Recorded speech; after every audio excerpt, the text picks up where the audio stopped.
10 مقدمات میں نامزد گرفتار ملزمان کی حساس تنصیبات پر موجودگی ثابت ہو گئی ہے، اور یہ میں نے آپ کو بتایا کہ جیو فینسنگ کے ذریعے ثابت ہوئی ہے، اور یہ تمام جو رپورٹ ہے وہ عدالت میں پیش کر دی گئی ہے۔ تو اے ٹی سی کی عدالت میں خان صاحب کے خلاف 5 مقدمات تھے، جس پر اسپیشل پروسیکیوٹر نے اس کی مخالفت کی کہ عمران خان کو جو ضمانت دی جائے۔ ان کا کہنا تھا کہ یہ جو رپورٹ آئی ہے اس کی بنیاد پر آنت جرم میں چارج فریم ہونا چاہیے، اور انہوں نے ان کی گرفتاری بھی ڈیمانڈ کی، یعنی حکومت کا جو اسپیشل پروسیکیوٹر ہے وہ عمران خان صاحب کی گرفتاری ڈیمانڈ کر رہے ہیں، لیکن اے ٹی سی نے عمران خان صاحب کو اس رپورٹ کے باوجود جو ہے وہ 5 کیسوں میں ضمانت دے دی ہے۔ تو یہ جو مقدمات ہیں ان میں دہشت گردی سمیت 20 دفعات لگائی گئی ہیں، اور ان میں عمران خان کے علاوہ شاہ محمود قریشی، حماد اظہر، مراد سعید اور علی امین گنڈا پور یہ سارے نامینیٹڈ ملزم ہیں۔ تو دوسری بڑی خبر اعظم خان کے حوالے سے ہے، جو عمران خان کے خلاف سائفر کیس میں وعدہ ماں گواہ ہے۔ وہ آج اچانک صبح 10 بجے نیب راولپنڈی کے سامنے پیش ہوئے، تو پتہ ہی چلا کہ نیب نے انہیں کل ایک نوٹس جاری کیا تھا کہ وہ نیب کے سامنے پیش ہو۔ وہ اس سے پہلے بھی نیب کے سامنے نوٹس جاری ہونے کے باوجود پیش نہیں ہوئے تھے، اور میں نے آپ کو بتایا تھا کہ وہ کہیں غائب ہو گئے تھے۔ یہ القادر ٹرسٹ کیس ہے، تو ذرائع بتاتے ہیں کہ اعظم خان جو ہے وہ اپنی ذاتی گاڑی پر نیب کے دفتر آئے، اور ان کے ساتھ کوئی بھی کسی ادارے کا اہلکار یا کوئی اور رشتہ دار نہیں تھا۔ وہ خود آئے، نیب کے دفتر گئے، اور پھر نیب کے دفتر میں وہ گھنٹوں تفتیش کے بعد باہر نکلے۔ تو ذرائع نے جو ان کے حوالے سے انفارمیشن دی ہے وہ یہ کہتے ہیں کہ انہوں نے 190 ملین پاؤنڈ کے حوالے سے جو نیب کے پاس دستاویزات موجود ہیں ان کی تصدیق کی ہے، اور بتایا کہ یہ جو پیسے کس طرح ادا کیے گئے۔ ذرائع کے مطابق وہ کہتے ہیں کہ جو رقم پاکستان کے اکاؤنٹ میں آئی سارے معاملات کے وہ عینی شاہد ہیں، اور انہوں نے بہت سارے چہروں کو بھی دیکھا ہے۔ عمران خان صاحب اس حوالے سے ہدایات بھی دیتے رہے ہیں، اور کابینہ میں میٹنگ سے پہلے شہزاد اکبر عمران خان کی جو آپس میں میٹنگ ہوئی اس کے بھی وہ وٹنس ہیں، اور وہ جو سمری تیار کی گئی کابینہ اجلاس کے لیے وہ بقول اعظم خان شہزاد اکبر نے تیار کی، ان کا بنیادی رول تھا۔ تو ذرائع نے بتایا کہ انہوں نے کابینہ اجلاس کے حوالے سے پوچھے جانے والے تمام سوالوں کے جواب بھی دیے، اور ان کے جو بیانات ہیں وہ عمران خان کے جو نیب کے سامنے دیے گئے بیان ہیں یا دعوے ہیں اس کے بالکل برعکس ہے۔ اور انہوں نے بتایا کہ کس موقع پر عمران خان صاحب نے کس کو کیا ہدایات جاری کی، اور شہزاد اکبر جو ہے وہ رقم کے حوالے سے عمران خان صاحب سے ڈسکس بھی کرتے رہے، اور عمران خان صاحب کی مکمل کنسنٹ کے ساتھ سمری بنا کر یہ معاملہ کابینہ کے سامنے رکھا گیا، اور وہ اس واقعے کے عینی شاہد ہیں۔ اس کے علاوہ چیئرمین پی ٹی آئی کے خلاف توشہانہ کیس کی آج سماعت تھی، اور اس میں خواجہ حارث نے آج 2 گواہوں کے اوپر جرح کرنی تھی۔ گواہوں نے کل بیان ریکارڈ کرایا تھا، تو عدالت نے عمران خان صاحب کے وکیل خواجہ حارث کو گواہوں پر جرح کی اجازت دی۔ خواجہ حارث نے گواہوں پر جرح شروع کی، تو سب سے پہلے وقاص ملک ان سے جرح کی گئی، اور وہ چونکہ الیکشن آفیسر ہے تو ان سے کچھ سوال جواب کیے گئے۔ تو خواجہ حارث صاحب کو وقاص ملک کے دستخط کے حوالے سے یہ شبہ تھا کہ یہ دستخط جعلی ہے۔ تو عمران خان کے وکیل نے جرح کے دوران گواہ سے کہا کہ میرے مطابق آپ نے جب درخواست دائر کی تھی تو اس وقت جھوٹ بولا تھا، اور آپ ابھی بھی بات کرتے ہوئے وکیل امجد پرویز کو کیوں دیکھ رہے ہیں؟ جرح کرتے ہوئے خواجہ حارث نے خاصا ٹائم لیا۔ تو اس دوران خواجہ حارث کے ساتھ جو دیگر وکلا تھے وہ بھی عدالت کے اندر کافی بولتے رہے، تو اس پر جج اور وکلا کی بحث بھی ہوئی۔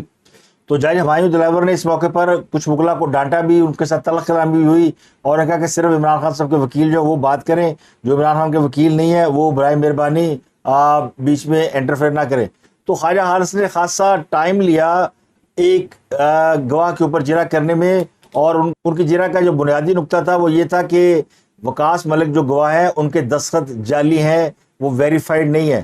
تو اس پر کافی بحث مباحثہ ہوتا رہا۔ پھر جمعے کا وقت آیا تو خواجہ حارث نے کہا جی اس کی سماعت کبھی اور رکھ لیں، تو میں تو اب مزید سماعت اس کی مزید بحث نہیں کر سکتا۔ تو جج ہمایوں دلاور نے کہا کہ آپ جمعے کے بعد اس پر بحث کر لیں، ہم جمعے کے بعد کا وقت رکھ لیتے ہیں۔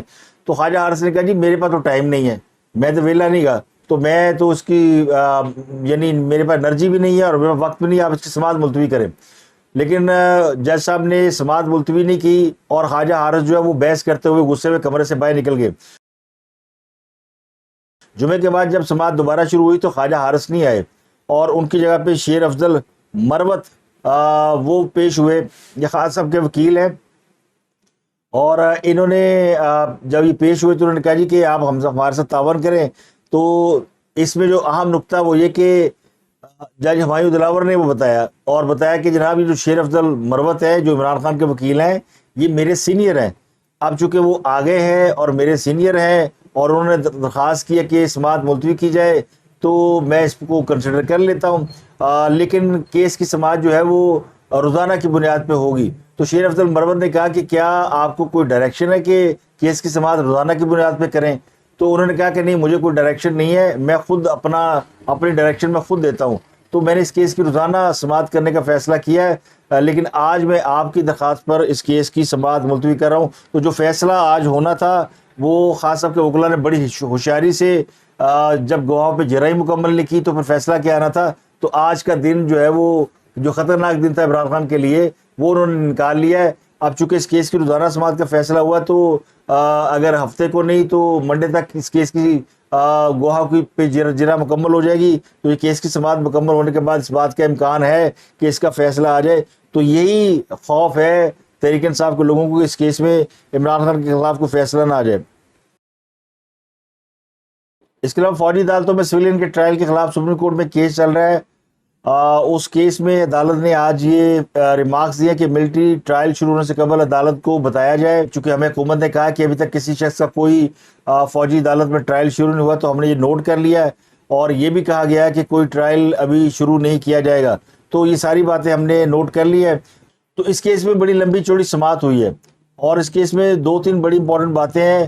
ایک تو عدالت نے یہ پوچھا تھا کل کہ مقدمات فوجی عدالتوں میں چلیں گے یا جن کا ٹرائل ہوگا ان کو کیا اپیل کا کوئی حق ہوگا. تو اس پر اٹارنی جنرل نے 9 مئی کے واقعات پر ملٹری کورٹس کے ٹرائل کے فیصلوں پر وجوہات کا ذکر کرتے ہوئے سپریم کورٹ کو یہ یقین دہانی کرائی کہ جو بھی لوگ گرفتار ہیں 102 لوگ ہیں ان کو اپیل کا حق دینے کے معاملے پر قانون سازی کی جائے گی اور اس کے لیے 1 ماہ کی مہلت دی جائے. یعنی حکومت نے اپیل کا حق دینے کے لیے قانون سازی کرنے کا فیصلہ کیا اور قانون سازی کے لیے انہیں 1 ماہ کی مہلت درکار ہے. اب آج ہے 21 جولائی اور 8 اگست کو حکومت نے چلے جانا گھر. تو 15 دن کے بعد تقریباً اگر آپ رفلی 16-17 دن بنتے ہیں اس کے بعد اس میں حکومت جاری ہے تو پھر کون سی قانون سازی. لیکن یہ معاملہ جو ہے یوں لگتا ہے کہ نہ حکومت اس کے اوپر آگے بڑھ رہی ہے نہ عدالت اس کے اوپر آگے بڑھ رہی ہے.